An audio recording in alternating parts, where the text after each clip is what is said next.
It's all about anything. This is Cebcast. Hi, I'm Nigel. Welcome to Cebcast. Today is September 9th, 2022. This is episode 12, and now I'm back to school. Oh, and before that, I apologize that this episode was not on a scheduled date, September 3. I promised every Saturdays, but yeah. So don't worry, the next episode is on September 10, and I'm not confident about comedy on the Periwinkle, so yeah, I'm not continuing it. And just like Gotta Catch the Cast, I'm moving it here to Cebcast as a segment called Comedy on Cebcast. Now, this makes Cebcast pretty much the only thing I'm posting on SoundCloud until the 3 hour limit is done. So enjoy. You'll start hearing this segment in the next episode. And quick talk, even more announcements about Cebcast, and even regarding this segment itself. I'm gonna stop doing quick talk because it's basically another point now. But I'll announce that I will be doing point 3 to point 4 to increase. I meant I will be doing point 3 and point 4 to increase the running time of this podcast. This podcast runs 5 to 10 minutes. I want to increase that to 10 to 15 minutes. Quick Talk was originally meant to be me talking random things, but it's not a full point, as you noticed in episode 2. And there will be times that I won't do a point 4, just appies, point 1, point 2, and point 3. Point 4 is an option. Also, I want to thank my Lola for her YouTube comments, not just on Sapcast, but on other YouTube videos too. Not just her, also my family and you listening for your support. So, appies. So, during the day for the school registration, my schoolmates asked me, breakfast or lunch? And my answer was witty. My answer was brunch. But he said that it must be either breakfast or lunch and nothing else, I believe. I still answered brunch. He asked me again, breakfast or lunch, if brunch didn't exist. My answer was that brunch, and I would invent it. He asked me again, breakfast or lunch, but he told me to pretend to be an idiot. I mean, actually, pretend that I'm an idiot. I said that I learned to be smart or something like that, and invent brunch. And yeah, he was annoyed. So, question of the day, breakfast or lunch? So, comment of the day. From the last episode, I have a comment not regarding the podcast, but some radio stuff. Oh, and before point 1, you guys enjoying the channel trailer? Yeah. Point 1, it's now back to school for me since my scoliosis surgery. Here's what it felt like for me. So yeah, like always, I'm nervous, but at the same time excited. I get to see my classmates and friends since my surgery. I get to tell my classmates what happened in the summer. Plus, there were topics in my classes that were a review of the past topics in the past grades, and one that was new to me. It was awesome learning it, and I nailed most of it. There were teachers that were retired and or gone, and teachers that came back from their breaks, and teachers that are new. But anyways, I don't want to talk about it for now. Instead, I'll talk about my very first school year here.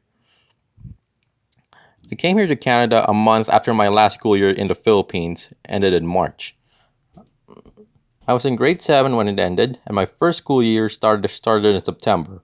So I had like 5 months of summer break. I was in grade 8 in my first Canadian school year. So yeah, there were lots of things here that weren't normal from back home. I can't put labels on the books because it's school property, so I have to write my name on the log of who used the book. When a class is done, the teacher doesn't go out and move to another classroom, but we do. Lockers are more usual for me. There was no canteen, but there would later be a concession. There were 4 sections, and my whole class schedule was like my class schedule back home with a difference. And that is an afternoon break, and that would be my first and last time to experience it. Oh, and again, there was no canteen, but there would later be a concession. But I'd also have some packed lunches, though. Yeah, the school also provided lunches, which when my mom paid. Well, she did it all the time. I also rely on her home cooking then. There were 8 blocks in each day, and there were some subjects that would take up 2 of each day. And there was one point where a subject took 3 blocks, and it was a science class, but since my science teacher then was also my math teacher, that math block became a science block, and that whole 3 blocks also took that entire afternoon break. On that block, me and my classmates did a frog dissection lab, and it did not go well for me. Because it was gross, the frog obviously smelled bad, and I ended up puking in the toilet. There were times of fun, and in that school year, I learned to do all my homework by myself, without a tutor, and yeah, it paid off. My grades were good, but not very good. Not to mention, I've dealt with bullies. In that school year, there was a science fair, but I didn't get any medals. Though I managed to get the highest grade in my class, which, believe it or not, it was 75. Oh, and because I've been talking about my childhood for a while now, I'm gonna take a break to give more variety for other topics. That's it for point one. Let's move on to point two. So for a few months now, I've been playing computer games, most notably Paper.io. And to me, the game's enjoyable and at the same time a pain in the butt for me because it's so hard to get a 100%. The only times I've succeeded is in the original Paper.io, 2 times for the classic and 1 time for small map. Actually, 3 times, just times. I just said 100% for Paper.io a few days ago. To me, it was a little easy for me, and the only thing you'll worry about is the edges, because if your avatar hits it, you die. And of course, the fellow players, because if they hit your trail, you die. I've kept my composure doing that. I also succeeded in Paper.io 2, Battle Royale 2 times, and after that I can't anymore even if there's 2 players left, including me, because the players are too agile than me. Now both of those wins are not on the Paper.io videos I have, but there will be more Paper.io videos soon. Overall, they're awesome, plus there are other mini games on that website. There's also Agar Paper, Labyrinth, Paper vs. Blocks, and a Christmas edition of Paper.io. I didn't make it to the top for Agar Paper. Heck, it's slow going and time consuming for the most. Time consuming. That the most I've played is for 30 minutes. Actually, the most I've played is 30 minutes. Of course, I didn't make it to 10 puzzles for Labyrinth. I did well in Paper vs. Blocks. My best score is 113. Didn't get a 100% for the Christmas edition. I'm not saying it sucks. It's awesome. And if you want to play it, please do. Thank you. Now let's head on to point 3. We're doing Pokemon time. So a few weeks ago, 2 new Pokemon were revealed, Cyclizar and Grafaiai.